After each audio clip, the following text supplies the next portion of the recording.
Bagi Dina, seorang gadis berusia 19 tahun, kamar kos nomor 3 di lantai 2 itu adalah sebuah kanvas kosong, sebuah awal yang baru.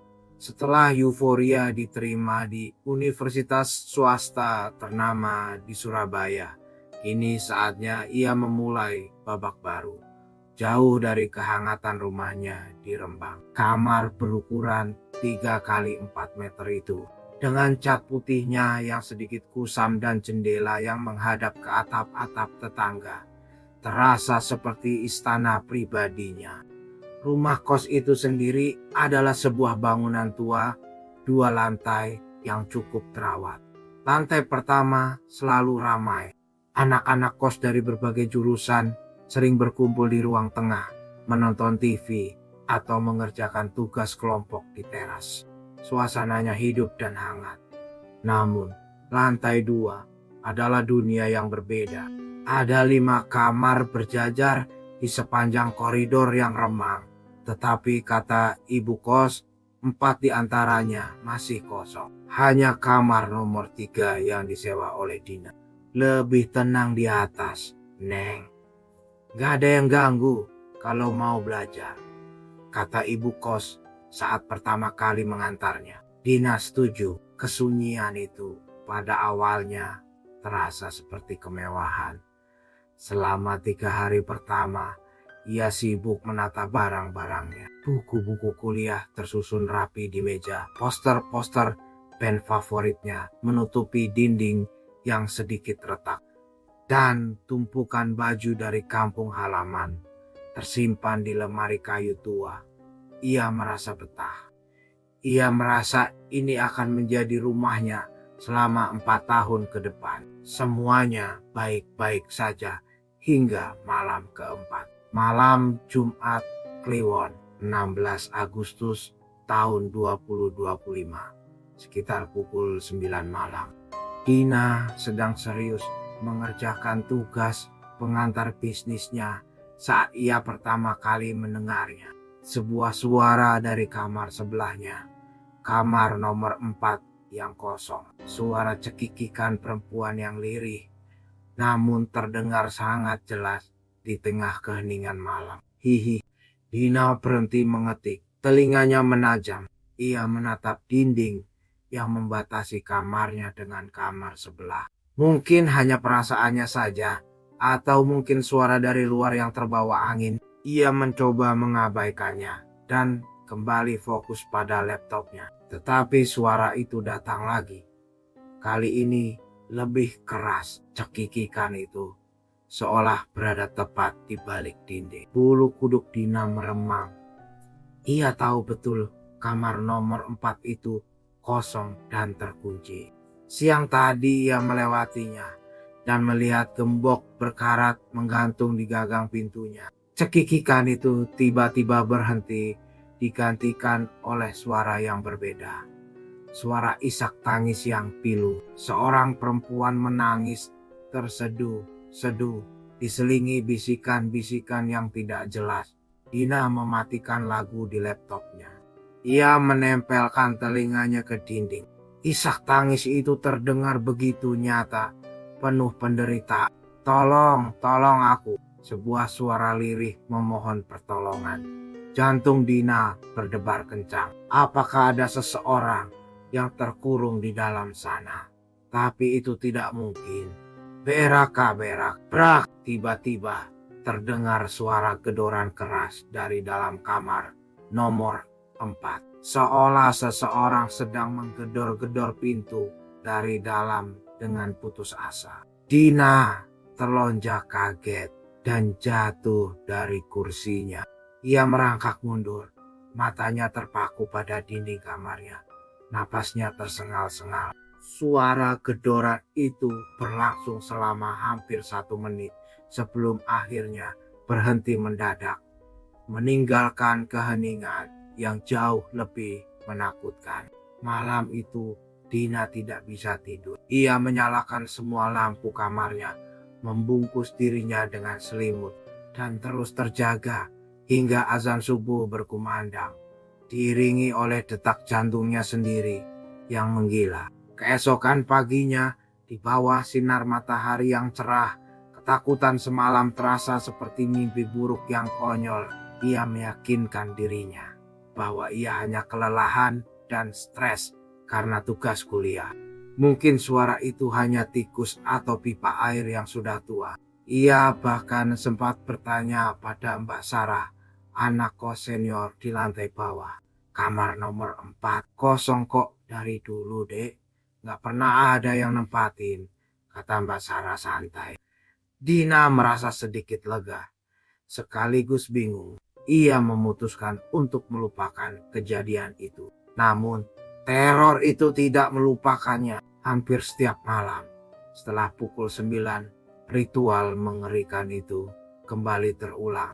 Terkadang, ia mendengar cekikikan, terkadang tangisan, terkadang suara benda berat yang diseret di lantai. Dina mencoba segala cara untuk mengabaikannya. Ia menyetel musik dengan volume penuh melalui headphone-nya. Tetapi getaran dari suara gedoran itu masih bisa ia rasakan merambat melalui lantai. Ia mulai sulit tidur. Konsentrasinya di kelas menurun drastis. Lingkaran hitam mulai terbentuk di bawah matanya. Kamar yang tadinya terasa seperti surga pribadi, kini telah berubah menjadi sel penyiksaan psikologis. Ia ingin pindah, tetapi ia merasa malu. Apa yang akan ia katakan pada ibu kos atau orang tuanya bahwa ia diganggu oleh suara-suara dari kamar kosong? Mereka pasti akan menganggapnya gila. Puncaknya terjadi pada suatu malam, hampir sebulan setelah ia pertama kali menempati kamar itu. Malam itu, anehnya, tidak ada suara apapun dari kamar sebelah. Dina merasa sedikit lega. Mungkin gangguannya sudah berakhir, pikirnya. Ia baru saja selesai mandi dan bersiap untuk tidur. Tok, tok, tok, tok, terdengar 3 ketukan pelan di pintu kamarnya. Ketukannya sopan, tidak tergesa-gesa. Dina mengerutkan kening. Siapa yang bertamu semalam ini? Mungkin Mbak Sarah atau anak kos lain. Dengan sedikit ragu, ia berjalan dan membuka pintu. Tidak ada siapa-siapa. Koridor lantai 2 yang remang itu kosong melompong. Angin malam yang dingin berembus masuk, membuatnya bergidik. Ia menjulurkan kepalanya keluar, melihat ke kiri dan ke kanan. Benar-benar sepi. Aneh, gumamnya. Ia menutup dan mengunci pintu kamarnya. Benaknya dipenuhi pikiran. Pikiran aneh, mungkin hanya anak kos bawah yang iseng, pikirnya mencoba positif. Ia berbalik badan, melangkah menuju ranjangnya yang nyaman. Dan saat itulah dunianya runtuh. Jantungnya serasa berhenti berdetak. Darahnya seolah surut dari wajahnya. Di atas ranjangnya, di tempat ia seharusnya berbaring, kini duduk sesosok makhluk. Makhluk itu besar dan hitam pekat. Bentuknya tidak jelas, seperti bayangan 3 dimensi yang menyerap semua cahaya di sekitarnya. Tingginya hampir menyentuh langit-langit kamar, bahkan dalam posisi duduk. Tidak ada wajah, tidak ada hidung, tidak ada mulut. Hanya ada 2 titik merah menyala di tempat di mana seharusnya mata berada, menatap lurus ke arah Dina dengan kebencian murni yang tak terbayangkan. Dari tubuh hitamnya yang bergejolak seperti asap padat, terpancar aura dingin yang begitu jahat hingga membuat Dina sulit bernapas. Dina ingin menjerit, tetapi paru-parunya seolah membeku. Ia ingin lari, tetapi kakinya seperti dipaku ke lantai. Ia hanya bisa berdiri mematung. Matanya terkunci pada 2 bara api merah yang menatapnya dari atas ranjangnya. Makhluk itu tidak bergerak, hanya duduk di sana, mengklaim tempat tidur Dina sebagai tahtanya. Keheningan yang mencekam itu pecah saat makhluk itu perlahan mengangkat salah satu tangannya yang panjang dan kurus, seperti dahan pohon yang hangus. Tangannya terulur ke arah Dina. Saat itulah Ikatan teror yang melumpuhkannya pecah. Dina akhirnya bisa menjerit. Ceritanya bukan cerita manusia biasa, melainkan pekikan primal dari makhluk yang jiwanya berada di ambang kehancuran. Ia tidak berpikir lagi. Ia berbalik, membuka kunci pintu dengan tangan gemetar, dan berlari tunggang langgang menuruni tangga. Tidak peduli ia tersandung atau jatuh. Ia menerobos masuk ke ruang tengah di lantai bawah, tempat Mbak Sarah dan beberapa anak kos lain sedang menonton film. Mereka semua terlonjak kaget melihat kondisi Dina yang acak-acakan. Wajahnya pucat pasi dan air mata membanjiri pipinya. "Ada apa, Din? Kamu kenapa?" tanya Mbak Sarah panik. Langsung memeluknya. Di kamarku, di atas ranjangku," isak Dina. Tidak sanggup melanjutkan kalimatnya. Melihat kondisi Dina yang begitu terguncang, Mbak Sarah dan yang lain saling berpandangan dengan tatapan penuh arti. Mereka membawa Dina duduk dan memberinya air hangat. Setelah tangisnya sedikit mereda, Mbak Sarah menghela napas panjang. "Kamu nempatin kamar nomor 3 kan?" tanyanya pelan. Dina hanya bisa mengangguk lemah. Mbak Sarah menatap teman-temannya, lalu kembali menatap Dina. "Maafkan kami, Dek. Seharusnya kami cerita dari awal, tapi ibu kos melarang, takut nggak ada yang mau sewa di lantai atas." "Cerita apa, Mbak?" bisik Dina. 2 tahun yang lalu, Mbak Sarah memulai ceritanya. Suaranya pelan. Kamar itu dan kamar nomor 4 di sebelahnya ditempati oleh seorang penyanyi dangdut pantura yang sedang naik daun. Namanya Melati. Dia cantik, suaranya bagus, tapi gosipnya dia pakai pegangan biar cepat terkenal. Dina mendengarkan dengan napas tertahan. Katanya dia melakukan perjanjian gaib dengan sejenis makhluk kuat, pesugihan, atau apalah itu namanya. Dia memberikan sesajen rutin di kamar nomor 4. Makanya kamar itu dikosongkan khusus untuk ritualnya. Sebagai imbalannya, makhluk itu menjadi khodamnya, membantunya memikat penonton dan menyingkirkan saingan. Lanjut Mbak Sarah. Lalu apa yang terjadi padanya? Entah apa yang salah. Mungkin dia melanggar pantangan, atau mungkin mahar yang diminta semakin berat. Suatu malam Jumat, dia ditemukan meninggal di kamarnya.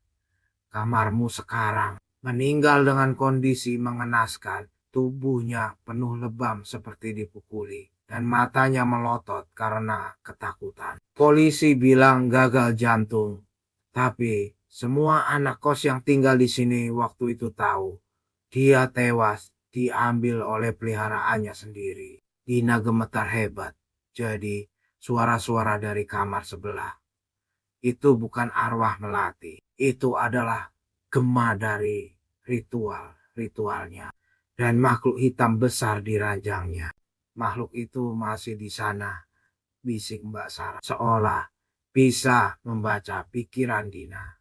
Dia masih menganggap kamar itu wilayahnya, menunggu tuannya yang sudah tiada. "Kamu diganggu karena kamu menempati singgasana." Malam itu juga, dibantu oleh Mbak Sarah dan yang lainnya, Dina mengemasi semua barangnya. Ia tidak peduli dengan uang kos yang sudah ia bayar.